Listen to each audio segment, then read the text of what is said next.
भारतीय संस्कृति में गणपति, जिन्हें हम गणेश जी, विनायक, लंबोदर, गजानन और कई अन्य नामों से जानते हैं, विघ्नहर्ता और बुद्धिप्रदाता माने जाते हैं। हर शुभ कार्य की शुरुआत उनके पूजन से होती है। आइए उनकी कथा को विस्तार से जानते हैं।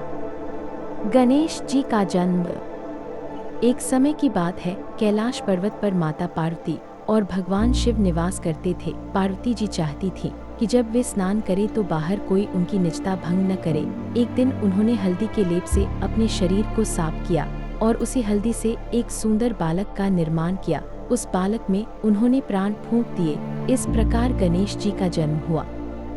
पार्वती जी ने उसे अपना पुत्र माना और आदेश दिया कि जब तक वे स्नान कर रही हों तब तक कोई भी अंदर न आ पाए। बालक ने माता का आदेश हृदय से स्वीकार किया।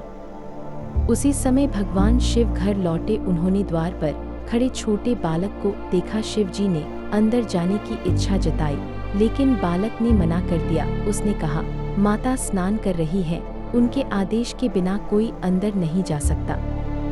शिव जी को आश्चर्य हुआ कि यह कौन है जो उन्हें रोक रहा है। उन्होंने कई बार समझाया, पर बालक अपने कर्तव्य पर डटा रहा। क्रोधित होकर शिव जी ने अपने गणों को आदेश दिया कि इस बालक को हटाओ। गण भी असफल हो गए। अंततः स्वयं शिव जी ने त्रिशूल से वार किया और बालक का सिर काट दिया। जब पार्वती जी बाहर आईं और अपने प्रिय पुत्र को मृत देखा तो वे शोक और क्रोध से भर उठी। उन्होंने शिव जी को कठोर वचन कहे और सृष्टि को नष्ट करने का संकल्प लिया। तब सभी देवता वहां एकत्र हुए और पार्वती जी को शांत करने लगे। भगवान विष्णु ने सलाह दी कि तुरंत किसी प्राणी का सिर लाकर बालक के शरीर से जोड़ा जाए। शिव जी ने अपने गणों को भेजा। गणों ने सबसे पहले उत्तर दिशा में एक हाथी का बच्चा देखा और उसका सिर लेकर आए। भगवान शिव ने उस सिर को बालक के शरीर पर स्थापित किया और उसे पुनः जीवन दिया। पार्वती जी प्रसन्न हो गईं। शिव जी ने आशीर्वाद दिया, आज से यह बालक देवताओं में अग्रणी होगा। सब कार्यों में सर्वप्रथम इसकी पूजा होगी। इसका नाम गणपति और गणेश होगा। गणेश जी का महत्व। गणेश जी को विघ्नहर्ता कहा जाता है, यानी वे सभी बाधाओं को दूर करते हैं। उनकी बुद्धि, ज्ञान और विवेक अतुलनीय है। भारत ही नहीं, विदेशों में भी गणपति की पूजा होती है। महाराष्ट्र में गणेशोत्सव का विशेष महत्व है, जो लोकमान्य तिलक ने स्वतंत्रता आंदोलन के समय जनजागरण के लिए लोकप्रिय किया। गणेश जी और कार्तिकेय की प्रतियोगिता। एक प्रसिद्ध कथा है कि एक बार देवी देवताओं ने सोचा कि गणेश और उनके भाई कार्तिकेय में से कौन श्रेष्ठ है। तब नारद मुनि ने सुझाव दिया कि जो ब्रह्मांड का सबसे पहले परिक्रमा कर आएगा वही श्रेष्ठ कहलाएगा। कार्तिकेय तुरंत अपने वाहन मोर पर बैठकर उड़ गए। वे धरती, आकाश और सभी लोगों की यात्रा करने लगे। लेकिन गणेश जी का वाहन चूहा था, जो इतना तेज नहीं था। गणेश जी ने कुछ देर सोचा और फिर अपने माता पिता शिव और पार्वती की परिक्रमा कर ली। उन्होंने कहा, माता पिता ही संपूर्ण ब्रह्मांड है, उनकी परिक्रमा करना ही ब्रह्मांड की परिक्रमा है। सभी देवता उनकी बुद्धिमानी से प्रभावित हुए और उन्हें विजेता घोषित किया। इसीलिए गणेश जी को बुद्धि और विवेक का देवता माना जाता है। चंद्रमा का श्राप। गणेश जी से जुड़ी एक और कथा है। चंद्रमा के श्राप की। एक बार गणेश जी ने खूब लड्डू खाए और अपने मोटे पेट को संभालते हुए घर लौट रहे थे। अचानक उनके पैर में ठोकर लगी और वे गिर पड़े। इससे उनका पेट फट गया और लड्डू बाहर बिखर गए। गणेश जी ने जल्दी से अपने पेट को समेटा और सांप से उसे बांध लिया। यह दृश्य देखकर चंद्रमा हंस पड़ा। गणेश जी क्रोधित हो गए और चंद्रमा को श्राप दिया, आज से तुम्हारा तेज नष्ट हो जाएगा और जो भी तुम्हें देखेगा वह झूठे कलंक का भागी बनेगा।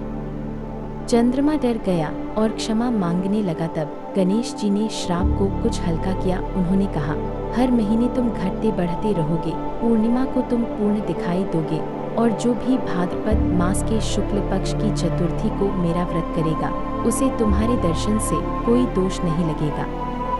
गणेश जी की बुद्धिमानी। गणेश जी से जुड़ी अनेक कथाएं उनकी बुद्धि और विवेक को दर्शाती हैं। एक कथा के अनुसार एक बार महर्षि व्यास ने महाभारत की रचना करनी चाहिए। उन्होंने गणेश जी से कहा कि वे इसे लिखें। गणेश जी ने शर्त रखी कि वे बिना रुके लिखेंगे और व्यास जी को लगातार बोलते रहना होगा। व्यास जी ने भी शर्त रखी कि गणेश जी किसी भी श्लोक का अर्थ समझे बिना न लिखें। इस प्रकार व्यास जी जब भी आराम करना चाहते तो कठिन श्लोक बोल देते, जिन्हें समझने में गणेश जी को समय लगता। इस तरह महाभारत की रचना पूरी हुई। गणेश जी और उनका स्वरूप। गणेश जी का स्वरूप प्रतीकात्मक है।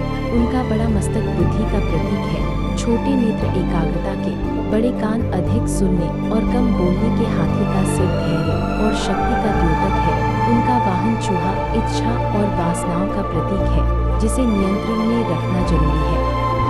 उनके हाथों में पाश और अंकुश जीवन की कठिनाइयों को साधने के संकेत है।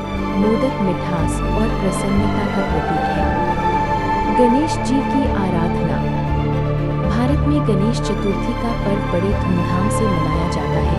लोग घरों और पंडालों में गणपति की स्थापना करते हैं। 10 दिनों तक आरती, भजन और पूजा होती है। फिर विसर्जन के समय गणपति बप्पा मोरया के जयकारों से पूरा वातावरण गूंज उठता है। यह पर्व केवल धार्मिक नहीं बल्कि सामाजिक और सांस्कृतिक एकता का प्रतीक भी बन चुका है। निष्कर्ष, गणेश जी केवल देवता ही नहीं बल्कि जीवन जीने की प्रेरणा भी है। वे सिखाते हैं कि बुद्धि, धैर्य और भक्ति से हर बाधा को पार किया जा सकता है। उनका जीवन हमें माता पिता का सम्मान करना, कठिनाइयों में धैर्य रखना और विवेक का प्रयोग करना सिखाता है।